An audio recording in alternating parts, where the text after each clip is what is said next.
5 വർഷം മുമ്പ് ആശുപത്രിയിൽ നിന്നും ഓടി രക്ഷപ്പെട്ട പ്രതിയെ കുറ്റിപ്പുറം പോലീസ് കൊടൈക്കനാൽ പൂണ്ടിയിൽ നിന്നും പിടികൂടി. കൽപ്പറ്റ കുറ്റിക്കുന്ന് സ്വദേശി നൌഷീറിനെയാണ് അറസ്റ്റ് ചെയ്തത്. 2020 ഡിസംബർ 12-ന് കുറ്റിപ്പുറം ചോലവളവിൽ നടന്ന ആക്സിഡന്റിൽ വാഹനത്തിൽ നിന്നും 2 കിലോ കഞ്ചാവുമായി നല്ലളം സ്വദേശി സൽമാൻ ഫാരിസ്, കൽപ്പറ്റ കുറ്റിക്കുന്ന് സ്വദേശി നൌഷീർ എന്നീ പ്രതികൾ സഞ്ചരിച്ച വാഹനം അപകടത്തിൽപ്പെട്ടു.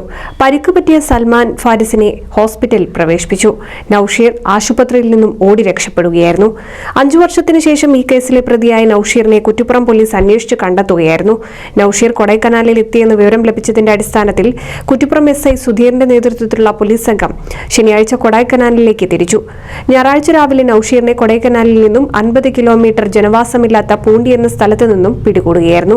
കുറ്റിപ്പുറം പോലീസ് ഇൻസ്പെക്ടർ കെ നൌഫലിന്റെ നിർദ്ദേശപ്രകാരം SI KS Sudheer, SCPO Pradeep, CPO Sherin John, Anil എന്നിവരാണ് പ്രതിയെ പിടികൂടിയത്. കുറ്റിപ്പുറം പോലീസ് ഇയാളെ മറ്റു കേസുകളിൽ ഉൾപ്പെട്ടിട്ടുണ്ടോ എന്ന് ചോദ്യം ചെയ്തു വരികയാണ്. മഞ്ചേരി NDPS കോടതിയിൽ ഹാജരാക്കിയ പ്രതിയെ റിമാൻഡ് ചെയ്തു. NCV news Kuttippuram.